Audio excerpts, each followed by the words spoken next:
गोरखनाथ की तपोस्थली महोबा के गोरखगिरी पर्वत के पर्यटन विकास कार्य का सांसद ने किया शिलान्यास। सरकार ने दिया 10 करोड़ रुपए का बजट। प्रदेश के सबसे पिछड़े जनपद महोबा को पर्यटन विकास के जरिए मुख्यधारा से जोड़ने का प्रयास उत्तर प्रदेश सरकार कर रही है। बुंदेलखंड के सभी प्राचीन पुरातत्व महत्व वाले स्थानों और किलों को सजाने संवारने का काम किया जा रहा है। इसी के तहत गुरु गोरखनाथ की तपोस्थली महोबा के गोरखगिरी पर्वत के विकास कार्य का भूमि पूजन कर शिलान्यास बीजेपी सांसद पुष्पेंद्र सिंह चंदेल ने पूजा पाठ कर किया। गोरखगिरी पर्वत के नीचे बने शिव तांडव मंदिर में पूजा अर्चना की गई। सांसद ने अपने उद्बोधन में कहा कि महोबा में पर्यटन की अपार संभावना है। महोबा का चौमुखी विकास हो रहा है। जिले के श्रीनगर किले के लिए 22 करोड़ स्वीकृत किया गया है। श्रीनगर किले में जल्द कार्य कराया जाएगा। गोरखगिरी के लिए 10 करोड़ रुपए स्वीकृत हुआ है। गोरखगिरी बहुत जल्द पर्यटन स्थल के रूप में विकसित होगा। पूरे बुंदेलखंड के एक एक स्थल को नई ऊंचाइयों पर ले जाने का सरकार का संकल्प है। पूरे बुंदेलखंड के तीर्थ स्थल के लिए 300 करोड़ रुपए सरकार ने स्वीकृत किए हैं। आने वाले समय पर और विकास होंगे। बुंदेलखंड में लाखों पर्यटक बुंदेलखंड की ओर आकर्षित होंगे। जिलाधिकारी ने अपने उद्बोधन में कहा कि शहर के विभिन्न स्थलों को विकासशील बनाने और उन्हें विकसित करने के लिए लगातार कार्य किए जा रहे हैं।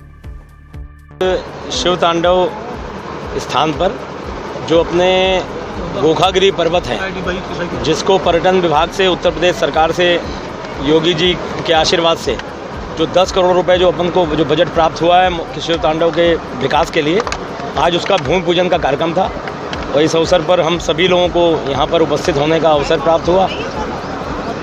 सांसद जी, रोपवे की चर्चा चल रही थी, रोपवे कब तक हो पाएगा?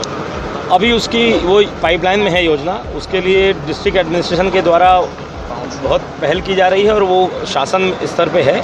उसमें प्राइवेट एजेंसीज भी उसमें आती हैं उसके लिए। तो मैं समझता हूँ कि वो उसका पूरा पर्यटन विभाग पूरा सर्वे करके और जो एजेंसी जो इंटरेस्टेड होंगी वो आकर के उस पर आगे काम करेंगे। सर, कितना वक्त समय दिया गया, समयावधि क्या है इस प्रोजेक्ट की? अब इस प्रोजेक्ट की समय अवधि मैं अभी आपसे करेक्ट नहीं बता सकता, लेकिन मेरे ख्याल से 2 साल के अंदर मई तक पूर्ण हो जाएगा। देखिए, जिस दिन बुंदेलखंड एक्सप्रेसवे का उद्घाटन हुआ था, आपने देखा कि बुंदेलखंड एक्सप्रेसवे का जब उद्घाटन देश के यशस्वी प्रधानमंत्री श्रीमान नरेंद्र मोदी जी ने जब वहाँ पर किया, तो वहाँ पर सैंड आर्टिस्ट जो अपने उड़ीसा के हैं उनको बुलाया गया था NHAI के द्वारा, और अपना कालिंजर का किला, मड़फा का किला वहाँ पर सैंड से बनाए गए थे। तो प्रधानमंत्री जी को जब बताया गया कि ये सब किले यहाँ पर हैं, तो उन्होंने भी बोला कि अरे ये भी बहुत अच्छी आपको जानकारी में, उन्होंने अपने भाषण में भी कहा था कि यहाँ पर अपार संभावनाएं हैं और बुंदेलखंड एक्सप्रेसवे बन गया है।